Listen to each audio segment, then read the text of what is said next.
Have you ever found yourself in a situation where either as a leader or just in terms of leading yourself, you look back on your performance, whether it was a week, a month, a year, and you can identify all of the moments that you didn't quite meet expectations, that you didn't get something right?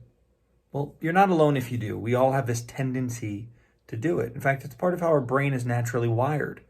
We're naturally wired fault finders.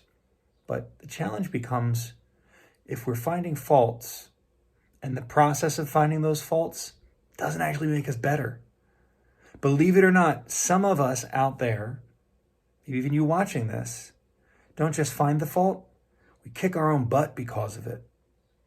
We really take ourselves to task. Have you ever said this phrase?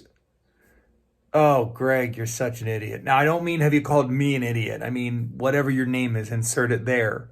Right? Have you ever done that? Maybe you're playing a sport and you miss a shot. Or maybe you drop something at the grocery store. We have this negative self-talk that, especially in times of stress, can be really paralyzing. And I found myself engaging in some of it today. And so I wanted to just share this message with you to be aware of your self-talk. It sounds a little woo-woo and fuzzy to some of you, I'm sure, but really, how we treat ourselves, in some cases, is more important than how we treat anybody else. You have to be a bit forgiving. You have to be a bit understanding, but most importantly, you've got to be a bit strategic with that fault finding, because if you use it right, it can allow you to course correct. It can allow you to not make that same mistake again.